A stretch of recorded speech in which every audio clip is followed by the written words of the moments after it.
Bismillahirrahmanirrahim. Assalamualaikum warahmatullahi wabarakatuh. The topic for our group discussion is on the history of Mawlid and its civilization. In this video, we will explore the beauty, history, and significance of commemorating the birth of our beloved Prophet Muhammad SAW. We will begin with a touching story from the early days of Islam. A story that shows how even a small act of joy for the Prophet's birth brought mercy, and then moves through centuries of Islamic history to see how scholars, rulers, and communities around the world have continued this blessed tradition with love and reverence.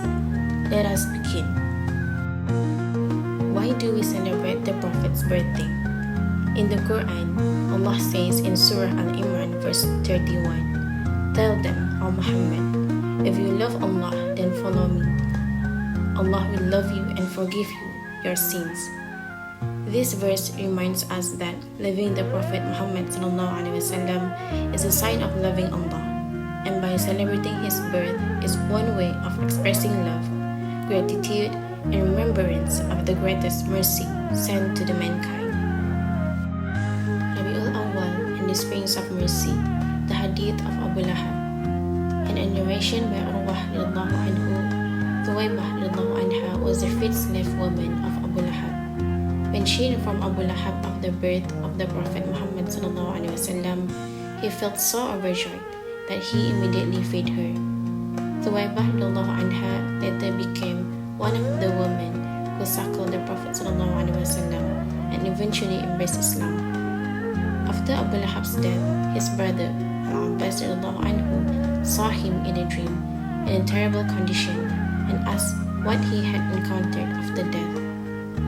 Abu Lahab replied, "I have not found any rest since I left you, except that I have been given water to drink in this." And he gestured to the space between his thumb and other fingers. And that is because I freed Thuwaybah radhiyallahu anha when she informed me of the birth of the Prophet Muhammad SAW, narrated by Sahih al-Bukhari. This narration beautifully shows that even Abu Lahab, who was the arch enemy of Islam, received a small relief in hell every Monday, the very day he expressed joy at the Prophet's birth. If such mercy was shown to one who disbelieved, imagine the blessings for those who celebrate out of love and faith. This hadith highlights the immense blessings and mercy associated with the birth of the Prophet Muhammad SAW. Mawlid celebration in Islamic history. Throughout history, Muslims across generations have found countless ways to honor this blessed day. Ibn al-Jawzi stated that the people of Mecca, Medina, Egypt, Yemen, Syria, and across Arabia celebrated the birth of the Prophet ﷺ with great joy. They would bath, wear their best clothes, adorn themselves, wear perfume, give charity, and gather to listen to recitation of the Mawlid. He also stated that such celebration brings blessings for the entire year, including security, comfort, livelihood, and peace both in cities and homes. Origins of Mawlid gathering. Mawlid gatherings first appeared in the 3rd or 4th century Hijri. About 700 years ago, a devout man named Umar ibn Mullah Muhammad al-Musli began organizing them regularly. Later, Sultan al-Malik Abu Sa'id al-Muzaffar ad-Din, beloved of Salahuddin al-Ayyubi, celebrated the Mawlid officially. The historian Ibn Khalkan Arabali Shafai personally witnesses this grand celebration.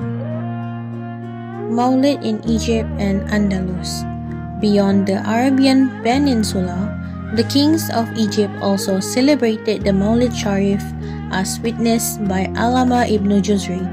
Around 1,000 mithqal of gold was spent on this celebration. Rulers such as Sultan Abu Hammu Musa Talamsani and others from Aqsa and Andalus used to follow this tradition with great devotion. The scholar Abdullah Tonsi Summa Talamansi even documented these festivities in his book called Ra'ah al-Arwah.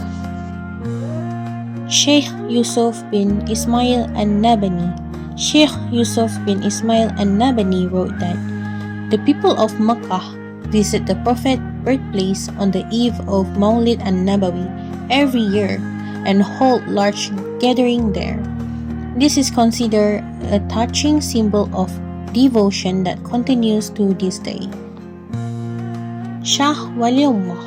In Fuyud al-Haramain, Shah Waliullah observed that the people of Makkah celebrated the Prophet's birth and received blessing because of it. This proved how deeply ingrained this practice was among scholars and the righteous. Shaykh al-Islam Imam Ibn Hajar al-Haytami rahimahullah. Shaykh al-Islam Imam Ibn Hajar al-Haytami beautifully wrote, "The Mawlid gatherings and azkar of our time are mostly confined to good deeds, such as charity, remembrance of Allah, sending salutations upon the Prophet sallallahu alaihi wasallam, and praising him. This emphasized the true essence of Mawlid lies in remembrance, gratitude, and good deeds done out of sincere love for the Messenger of Allah."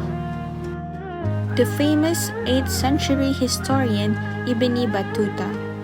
Ibn Battuta recorded in his Rihlah that every Friday and on the Prophet's birthday, the door of the Holy Kaaba was opened by the head of Banu Shayba, the doorkeepers of the Holy Kaaba.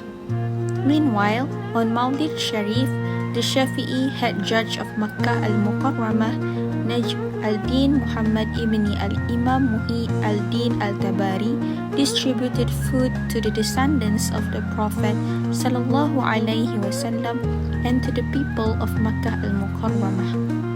This tradition of generosity and remembrance continues to reflect the beauty of celebrating the Prophet's birth. Mawlid an-Nabi is a meaningful expression of love and gratitude for Prophet Muhammad sallallahu alaihi wasallam. History shows that Muslims worldwide, supported by many scholars, have celebrated it through remembrance, charity, and praise of the Prophet.